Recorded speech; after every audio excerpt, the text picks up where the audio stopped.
Welcome to another episode of whatrvsite.com. Today we're going to do something a little bit different. We're going to look at electric trailer brakes. I've had a couple issues recently and I've done a lot of troubleshooting. So we do some tutorials here on what I did to fix mine and hopefully it'll help you guys. So let's go take a look.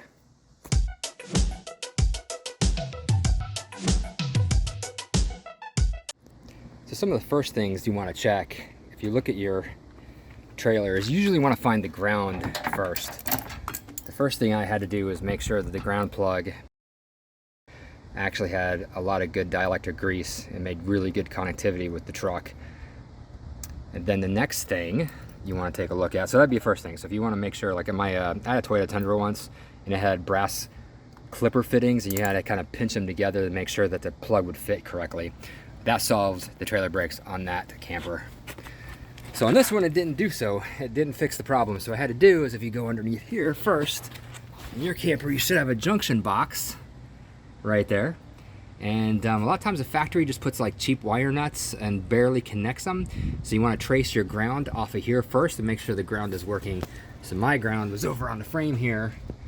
You see there, and then it came back to the junction box there. And there's two white wires in there that actually control the electric brakes. I have a tandem axle, so there's two wires driving both brakes back there.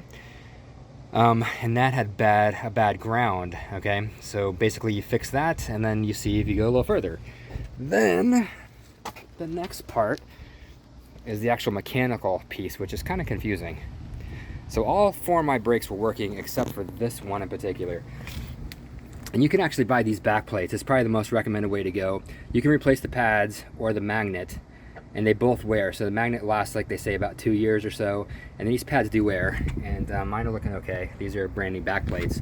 You can buy the magnet or the pads, or you can buy the whole back plate assembly, which is held on by these 4 bolts. And if I can zoom around so you can see these 4 bolts right there. Super easy to install. The cleanest way to do it. And then on my wiring connections, I try to solder them and put string tubing. You can see that.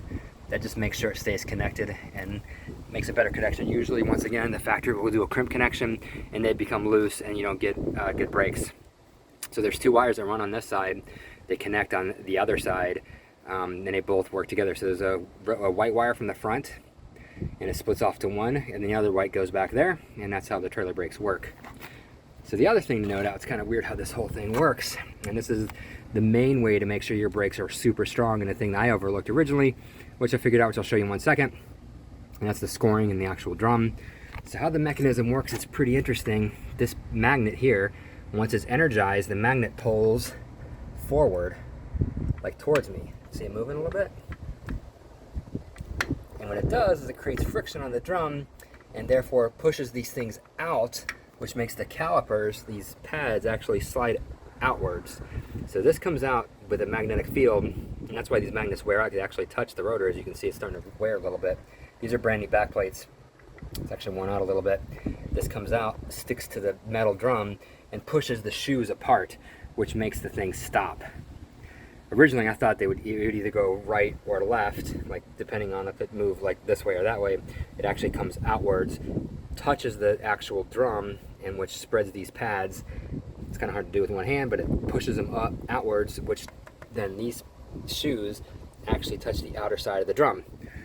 So after I got this all back together, I noticed that the actual wheel wouldn't stop very good just on the side. Everything else was great. So I troubleshooted the wire, I reran the electrical wire in the axle, I did everything trying to figure out what was wrong, and ended up being this, which is the last thing to check, which should make it work as good as factory.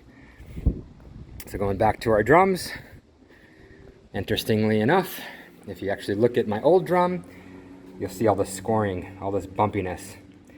There's a big hump right here. And so my old magnets must have chewed through the liner here and made it where when the magnet actually is energized and tries to stick against this, it's too bumpy to get a good grip. If you look at the new one, it's glass smooth.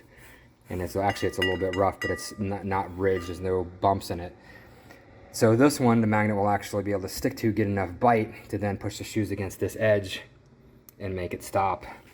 So, if you try your wires and the ground doesn't work, and the wires are good, and you re-solder all your connections, and it still isn't working that good, definitely look for the scoring. I wasn't even paying attention to inside here, but how the actual thing works once again is the electromagnet pushes against this, or tries to pull against this rather, and it pushes the shoes apart against the edges here and makes the brake stop.